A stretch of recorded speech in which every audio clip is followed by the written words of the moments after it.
Rows of pale sunlight pierced the thin veil of cloud, reflecting off the underbellies of colossal platforms held aloft by aging anti-gravity engines. This was the new face of civilization, drifting thousands of feet above the Earth's surface.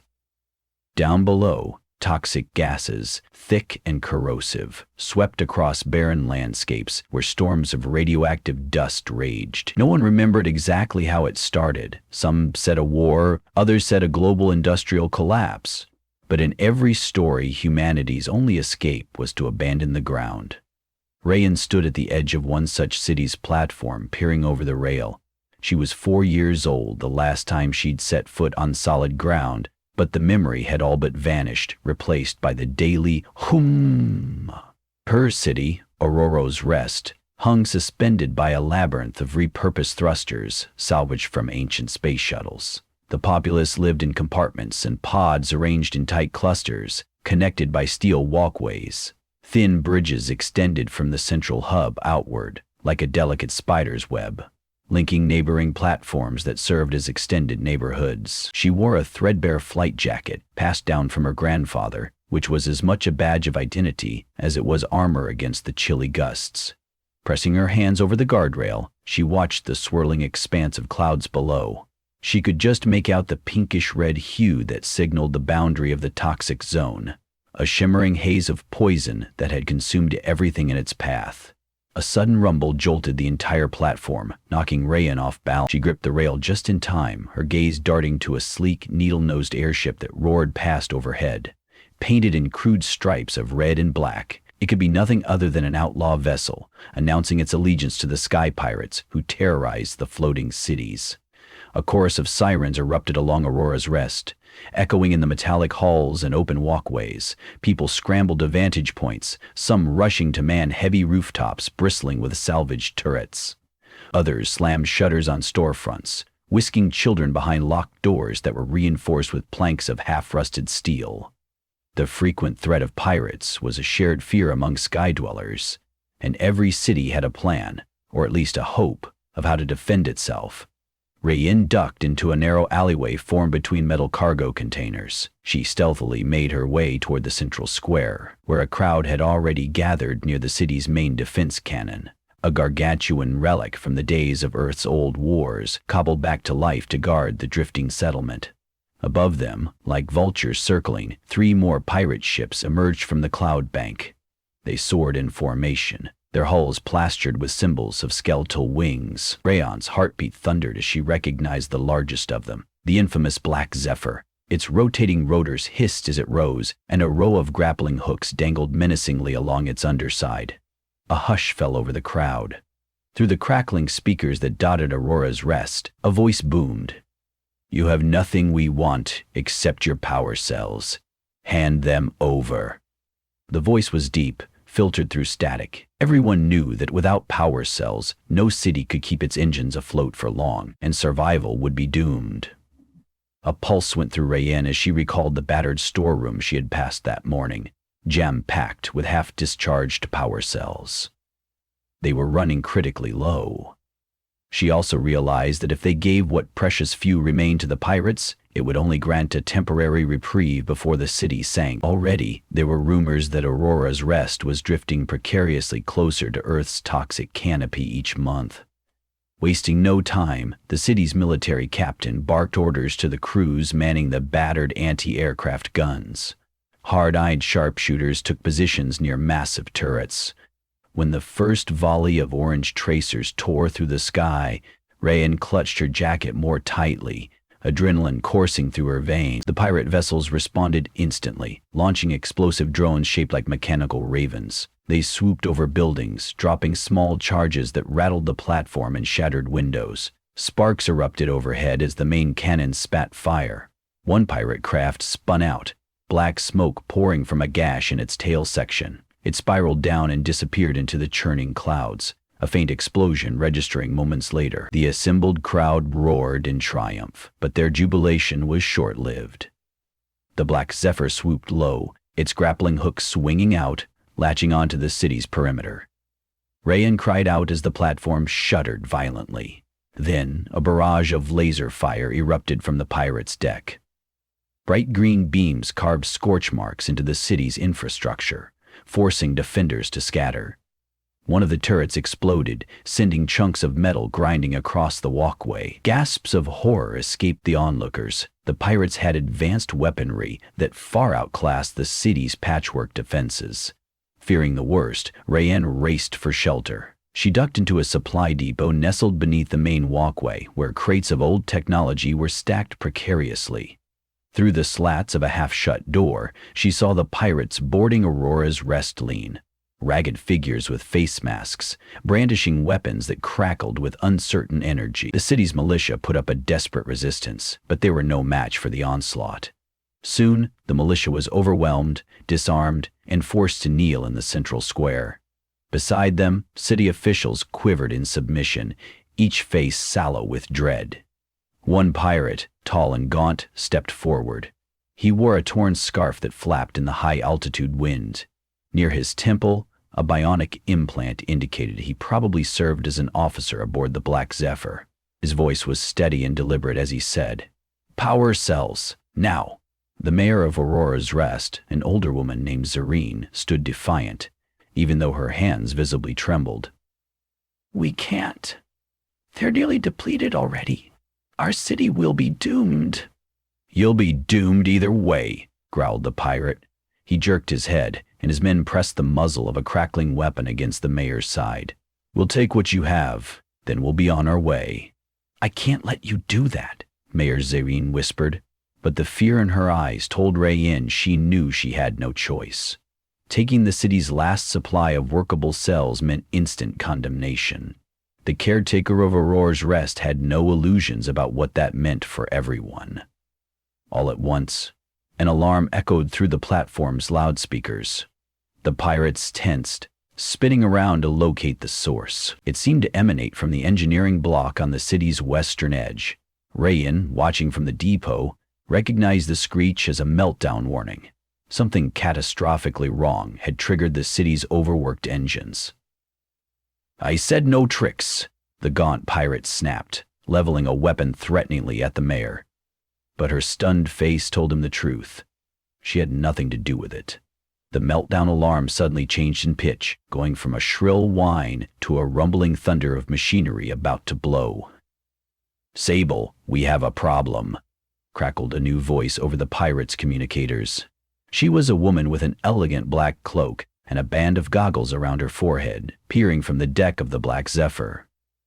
"The anti-grav engines are failing. The meltdown is going to drag the whole place down if we don't evac." Mayor Zareen looked around, panic competing with a flicker of hope. If the meltdown scared off the pirates, they might leave empty-handed, and Aurora's Rest might be free, unless the meltdown destroyed the city for good.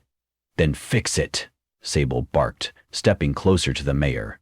His bionic implant glowed with an eerie green light. "Give us the cells." By now, even some of the pirates looked uneasy. Aurora's Rest was trembling, sinking inch by inch as emergency thrusters tried to compensate. The meltdown alarm continued to wail, accompanied by hissing steam that vented from pipes along the platform's perimeter. Weighing her options with grim resolve, Mayor Zareen gestured for the militia to stand down. "We'll escort you to the power cell depot," she said. "Take them. Maybe, just maybe, we can save the city if we can stabilize the meltdown with any cells left over or rig something to buy us time." At that moment, Rayanne felt the call to do something. For years, she'd been tinkering with old electrical modules and battered flight instruments, gleaning knowledge from battered manuals left by her grandfather, a once renowned engineer who had contributed to the floating city's earliest designs. She slid out of the depot and took off down a side corridor, heading in the direction of the meltdown epicenter. If she could get there first, she might be able to shut it down or reroute the power. She feared that the mayor's plan to split the cells with the pirates was doomed from the start. You couldn't bargain with people who live off raiding weaker settlements. Smoke choked the corridors leading to the city's engine control. She passed a crew of machinists who were feverishly spinning valves, trying to reduce the pressure building inside the main thrusters. Flames licked the edges of cracked pipes. She spotted a battered control panel flickering in warning, Pulled from her grandfather's training, she saw how the meltdown sequence had begun. A critical fuse had blown, and the secondary coolant system was offline. The city was literally scorching itself from the inside out. Her hands trembled, but she forced them steady, flipping open a hatch at the base of the main control console. She yanked out a ruined circuit board. The meltdown alarm continued to shriek, echoing in her skull. She rummaged through her jacket pocket and found a small coil of wire, an impromptu fix, but maybe enough to bypass the meltdown override. She crouched, hooking the coil to an emergency circuit. The deck trembled beneath her feet. The city was sinking more rapidly. Through the haze, Rayan saw the pirates leading a detachment of militia toward the power cell depot. Her heart pounded. If they took those cells, the meltdown override wouldn't have enough juice to stifle the feedback loop. Aurora's rest would drop like a stone. She swallowed the lump the fear had lodged in her throat and turned back to the wiring. Carefully, she bridged the severed circuit, ignoring the sparks dancing at her fingertips. An electric hum pulsed through the corridor as the meltdown alarm grew even more shrill. She twisted a final thread of wire to lock the bypass in place. All she needed now was raw power to jumpstart the coolant pumps. But that power was locked within the few functioning cells in the city's possession. Rayan knew exactly where to go. She darted through the swirling chaos, weaving between panicked citizens and flaring pipes. She emerged into the depot, unnoticed until the pirates spotted her. One faced her with a battered sidearm, but a lucky steam release from a ruptured pipe hissed outward, blinding him momentarily. Rayan rushed past, heading straight for the stacked cells.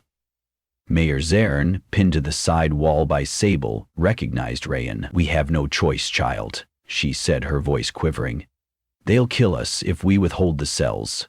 But if they take them all?" Rayan's eyes brimmed with determination. "The meltdown will kill us anyway." Sable's brows knitted, scanning Rayan's face. "What meltdown? Stop it! Or we reduce your city to slag." Devoid of sympathy, he pressed the muzzle of his weapon into the mayor's side.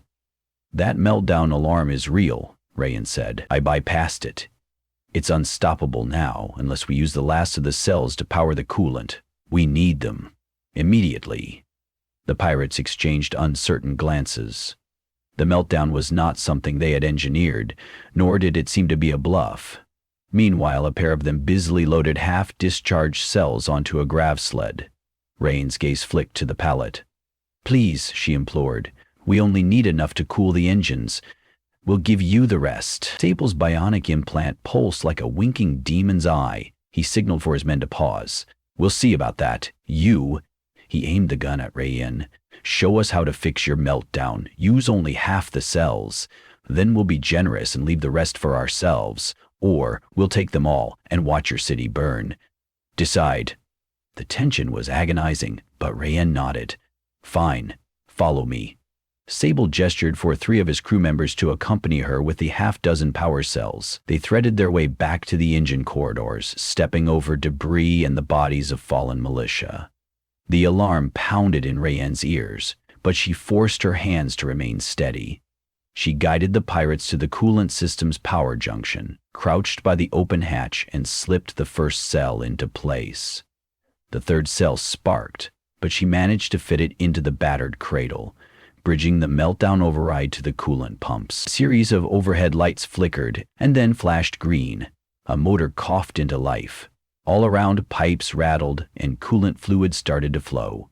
A roaring hiss echoed through the corridor as the engines began cooling. The meltdown alarm changed its pitch to something less urgent, and the city's free fall slowed, stabilizing at last. Relief washed over Rayan, though the acrid smoke still stung her lungs. Aurora's rest was not safe yet, but at least it wasn't about to drop from the sky in a fiery wreck. Sweat beaded on Sable's forehead. He blinked, apparently surprised this ragtag group had managed to avert disaster. "Done?" he asked, his voice guarded. His men still kept their weapons raised, ensuring no last-second betrayal. Rayan nodded, chest rising and falling in heavy breaths. "Yes, for now. We're stable. But if we don't keep recharging these cells, eventually the meltdown will happen again. Then we'll all be done for." Sable frowned as if weighing that statement. The bionic implant on his temple flickered, and he flipped open a control pad on his wrist. "Captain," he radioed to the pirate with the goggles and black cloak, who remained aboard the Black Zephyr. "We have limited time. The meltdown's under control, but these people are at the brink. If we strip them of everything, this city will be worthless in a few weeks anyway." An irritated buzz returned over the comm. "We need those cells, Sable. Maintaining the Zephyr's flight is our top priority. No more losses." A pause, then wrap up quickly. Rayan tried to pick up her courage. "No matter what you steal, you'll keep coming back to the same problem. Sooner or later, without stable coolant, Aurora's Rest will fall. That meltdown's been building for months. This city is old. The same is true for others you raid. You're salvaging scraps from a world that's dying." She hoped to sow a seed of reason in his mind. She was only a teenager, but she spoke with the conviction gleaned from her grandfather's teachings. The entire sky was no more than a band-aid over Earth's lethal miasma. Their floating cities were all aging, and the criminals who preyed on them couldn't escape that fact forever. Sable hardened his expression. "That's none of my concern," he lied. Yet the lines of worry etched into his rugged features said otherwise. He gestured to his men. "Take the rest of the stash. We're done here." But the meltdown crisis had stirred the city's defenders. In the confusion, new reinforcements from Aurora's Rest had managed to regroup. Suddenly, from a side corridor, a volley of gunfire erupted. The pirates dropped behind crates, returning fire with sizzling energy bolts. Rayan dove to the floor, covering her ears as the chaos exploded around her. She spotted the silhouette of the mayor creeping around the corner with a small band of resurgent militia, determined to repel the intruders once and for all. In the thick of the firefight, one of the energy beams slashed a nearby pipe, and superheated steam roared out. Two pirates screamed as it seared their arms, and they fell back. With a savage cry, the militia advanced, forcing the pirates to retreat toward the depot exit. Sable's eyes flashed with anger. He barked orders, firing a bright streak of green at the ceiling. Sparks rained down, causing the defenders to scatter momentarily. The standstill was precarious. The pirates had seized enough cells to keep the Black Zephyr running for a time, but their route to the docking lines was now under heavy fire. They had to fight their way out. Desperate to protect the meager supply that was left in the depot, the city's militia pressed their advantage. One defender lobbed a makeshift grenade that clanged across the floor. The pirates dove aside, but the blast sent shards hissing through the air, tearing into them. Thick black smoke filled the corridor. Amid the swirling chaos, Rayan realized she had to break the cycle of destruction.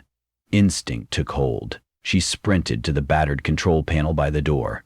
Her fingers flew across the keys, pressing override commands for the emergency bulkheads. Slowly, the heavy door leading to the docking line began to seal. "No!" Sable roared, raising his weapon, but a leaky overhead vent burst open, showering him in scalding droplets. He staggered, allowing Rayan just enough time to slam the locking mechanism. The door shut with a thunderous clang. Now a barrier separated the pirates from their exit and from the rest of the city. They were trapped, together with the militia. The next few moments were a whirlwind of shouting, cursing, and exchange of gunfire. Rayan pressed herself behind a stack of crates, hands shaking. It was a standoff. If the pirates couldn't escape, they'd fight to the death. But if the city lost this battle, no one would remain to maintain the meltdown override. Either way, ruin beckoned. The mayor, creeping forward, leveled her old-style revolver at Sable. Her voice was firm, though tears shimmered in her eyes. "Drop your weapons and give us back the cells." Sable stared her down for a long heartbeat, the muzzle of his own gun pointed at the mayor's chest. Around him, his men formed a tense ring, but the meltdown alarm still flickered overhead, and the uneven hum of the city's battered engines reminded them time was short.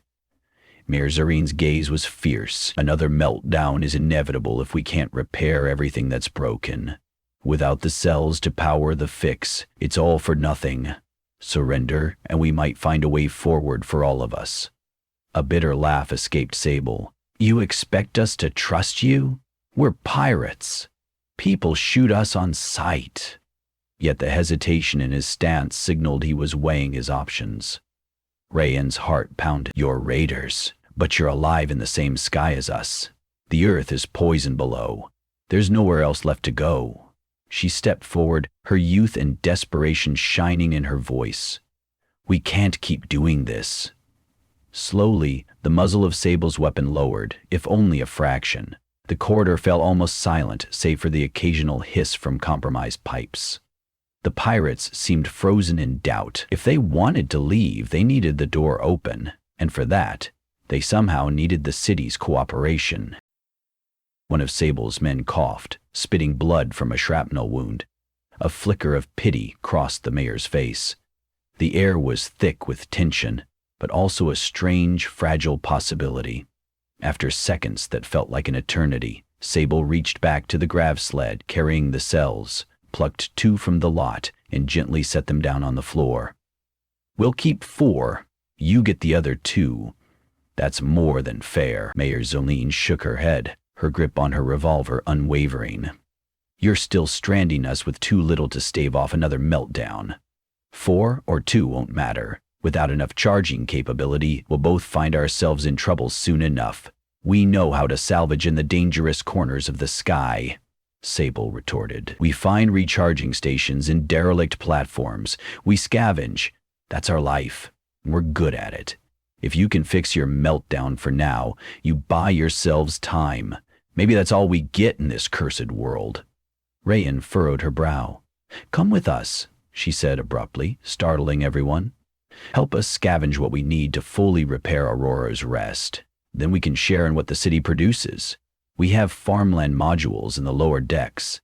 If we can get the irrigation working again, we can feed far more than we do now. We just need help reclaiming the technology scattered in the wrecks. Your resources and skill in traveling the skies could help. No more raiding. We'd be partners, in some small way. Silence greeted the idea. A pirate behind Sable spat on the floor as if disgusted, but Sable, for all his cruelty, seemed thoughtful. We're not community builders, he said. We're raiders. That's what we know. Times change, the mayor said, stepping forward. We've all done terrible things to survive, but if you keep taking what little others have, eventually there'll be nothing left to steal. Then we're all dead. Sable stared at her, then at the battered corridor, the broken pipes, the clouds of steam. Perhaps he finally saw the futility of the endless cycle of raids. The earth below remained lethal, and the sky was no haven at all if it simply postponed a slow decline. A wariness lingered in his gaze, but slowly he nodded. With a hesitant wave of his hand, he signaled his crew to stand down. Tension finally eased as the pirates lowered their weapons, eyes darting warily toward the militia. Mayor Zareen swallowed, lowering her revolver. We let you walk out of here with 4 cells. We keep 2, but you promised to lead us to more resources, or at least show us how to scavenge them. We'll hold you to that. From behind him, one of the pirates murmured, Captain, we can't. The crew of the Black Zephyr. Sable cut him off with a look. I will convince them. We'll see how long this uneasy alliance lasts. If you cross us, we'll bring hell down on this city next time. His eyes flicked to Rayan. And if your meltdown threatens us, we'll be gone in an instant. Rayan nodded, relief and doubt swirling in equal measure. She opened the control panel, releasing the seal on the dock door. Through the swirling smoke, the pirates retreated with their half of the cells, guns still in hand but not firing. The mayor's militia parted for them, keeping their weapons raised, ready for any final act of treachery, but none came. Soon the rusted girder gates hissed open, and the pirate raiding party made for the grappling lines that led back to the Black Zephyr. Once they disappeared, Rayan let out a shaky breath she hadn't realized she was holding. Vapor from her lips mingled with the thinning smoke. She could still hear the meltdown alarm, but it was subdued now. A testament to her patchwork repairs that at least bought them a precious window of safety. In the hush that settled, battered citizens emerged from hiding, uncertain whether to cheer or simply breathe a sigh of relief. The city, for all its scars, was still afloat. Mayor Zareen cleared her throat. We'll need to check the engine room, see what kind of shape it's in. Rayan, you've proven you know your way around these systems. We'll need more hands, and I suspect you've discovered your calling. We can't hold out unless we patch every leak, fix every conduit. She paused, unspoken gratitude shining in her eyes. And if the pirates hold up their site, maybe we can rebuild enough paneling to restore farmland modules here. If not, at least we'll have bought time. Rayan nodded solemnly. I'll get started right away. She turned to face the corridor that led deeper into the mechanical mazes. Her fingers were still smudged with soot and grease, the stench of burning cables clinging to her jacket, but there was no place else to go. This was home, perched high above a cursed earth. Her boots clanged along the metal walkway as she made her way to the meltdown controls once more, already formulating a plan to fully stabilize the city. Whether the pirates would hold to their word remained uncertain. Could a predator truly set aside its claws for a chance at survival?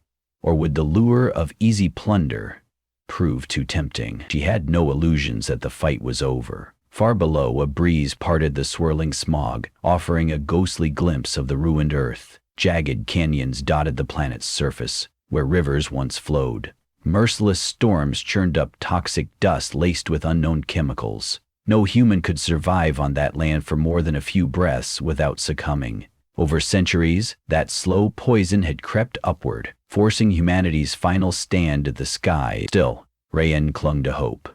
With knowledge, determination, and perhaps a fragile alliance, Aurora's Rest might find a way to endure. The city had faced meltdown, pirates, and the constant specter of drifting too close to the lethal atmosphere below. Yet they all persevered, suspended between life and death, forging survival from the scraps of a broken world. She paused near the coolant pipes, exhaling a shaky breath. This precarious existence, perched high in the heavens, was balanced on technology older than her grandparents. That technology demanded constant vigilance. Everything was fleeting. The trust of pirates, the capacity of power cells, the city's battered engines. But between fleeting moments, perhaps a new beginning could take root, one that eschewed the old ways of pillaging and despair, embracing instead the simple desire to keep humanity's last refuge from plunging into the poisoned earth below.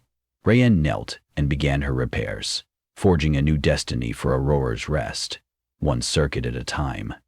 Above her, the sky's hush carried the promise of change. She could only hope that promise held fast.